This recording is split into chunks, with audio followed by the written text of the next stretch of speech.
Here's more wrestling news for July 10th, 2021.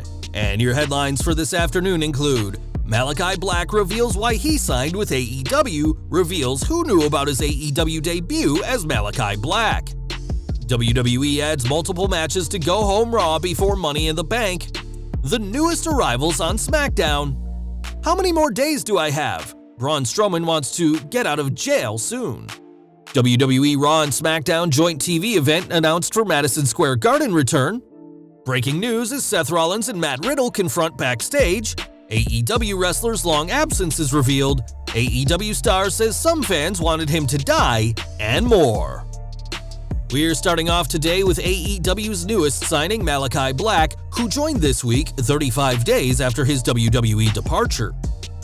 Before his release, Black had only recently returned to WWE TV after months away, and the company planned on a feud with Big E before he was let go. This week, Black debuted with his new name, attacking Cody Rhodes and Arn Anderson, and during a Twitch stream, the former NXT champion explained his reasoning for going all elite. He said, "It was the right move to make for me, my family, my career, and the state of mind I'm in. It's just a really good company. I can't say enough good things about it.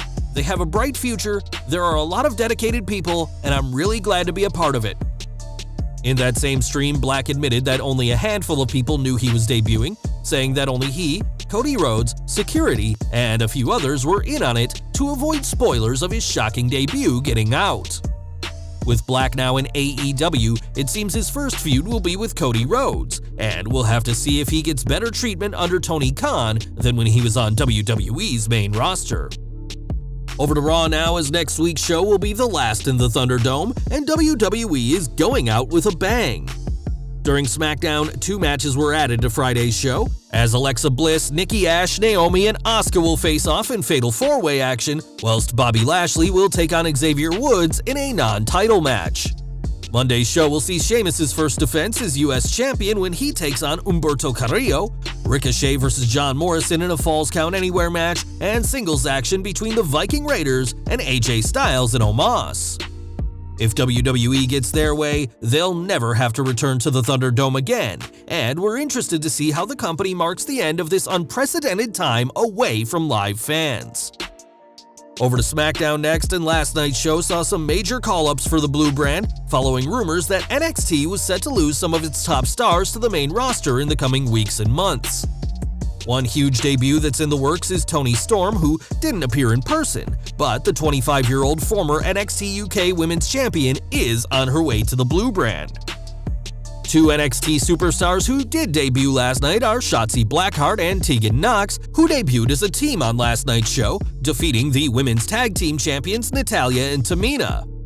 This debut indicates that Blackheart's teaming with Ember Moon has quietly ended, and we expect the team of Shotzi and Nox to enter the title picture immediately, even if they aren't booked to win the titles.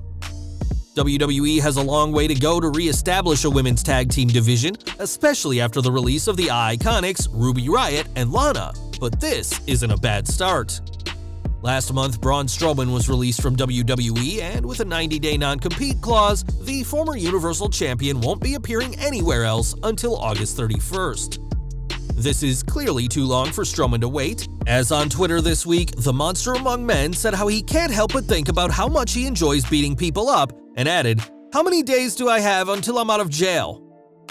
Strowman has reportedly been charging over $20,000 to appear in other promotions, with several perks on top of this fee, but we're sure plenty of companies will be willing to pay for the former Universal Champion, who is tired of waiting for his clause to expire on August 31st. Earlier this week, it was confirmed that the September 10th SmackDown will air from Madison Square Garden, and WWE's return to their old stomping ground just got even bigger. In a statement, WWE have announced that the show will be a Super SmackDown, featuring both Raw and SmackDown superstars on the show. Interestingly, this will be the first SmackDown after the reported 2021 draft, which is expected to take place on the August 30th Raw and conclude on the September 3rd SmackDown. Madison Square Garden has said that proof of vaccinations will be needed to attend the event, and having a packed show with Raw and SmackDown is certainly one way for WWE to fill the world's most famous arena. Since joining WWE, Raw's Riddle has impressed fans with his work, both as a wrestler and a character, but he's not popular with everyone backstage. It's no secret that Riddle has had issues with both Goldberg and Brock Lesnar, but last year there was tension between him and Seth Rollins when Riddle's wife mocked and fat-shamed Becky Lynch on social media. This reportedly led to Rollins refusing to work with Riddle, and during an interview with TalkSport, the original Bro explained how he managed to smooth things over at Survivor Series 2020. Riddle explained how he tried to talk to Rollins before their Survivor Series tag match, but the Architect avoided him and speculated that Rollins left the match early, being bro-kicked by Sheamus to avoid interacting with him. He added, "After Survivor Series, because he was there, I got to talk to him and I said, hey, and a camera came up to us to film it and I said, no, don't come over here, don't film this, it's between me and him." We talked. I told him, and this is exactly what I said. I said, "Hey man, what was said, I don't agree with it. I thought it was bullcrap. It's not cool. I just want you to know I apologize. I apologize on her behalf as well. On top of that, I think you're a great performer, and if you would ever have it in your heart to work with me, I would love that. And I know you're taking some time off because Becky is pregnant, about to have a kid. Just want to wish you luck. Congratulations. Enjoy your time with your beautiful girlfriend, at the time now wife, and your beautiful child." And he literally looked at me and goes, "Holy shit, I didn't expect that. Everything I hear from people and what I expected, that was really cool. Thank you." And that's where we ended it. I said, "Thank you for listening and giving me the time, bro. I hope we're good now. And I will say this, we're good enough to be working together. I don't think we're friends. I'll tell you this, that last curb stomp he gave me at the Royal Rumble, we're not friends. When I get in the ring with him, he's gonna get it. Put that online. Can we get back in the ring? I need to repay that curb stomp, bro." We're pleased to see that the two talented performers were able to put this unfortunate matter behind them, and while they're on different brands right now, a feud between them is possible if one moves during the 2021 draft later this year. AEW news, and Pac hasn't competed in over a month for the company, and now we know why he's been missing. The Wrestling Observer newsletter reports that Pac hasn't set up residence in the US and is currently back in the UK, with travel between the two nations still proving difficult. However, Pac will be back soon as he's an incredible athlete, though at this time, there's no return timetable for the former NXT champion. And we're ending today with JR, who accidentally called AEW's premiere show WWE Dynamite on the June 30th episode, and this isn't the first time he's made a mistake like this. After this botch, Ross said he had no excuse for the call and was defended by several people, including Chris Jericho, but not everyone is on JR's side. On his podcast this week, JR revealed some of the horrific responses he received after the WWE Dynamite line. "People said I've had a stroke. By the way, I've never had a stroke, but that's been diagnosed on the internet from my faux pas. I've had a stroke. I've had a battle with Bell's palsy. I've actually had 3 bouts with Bell's palsy. That I have onset dementia, which wouldn't surprise me, it's going to happen to everybody some ways or another.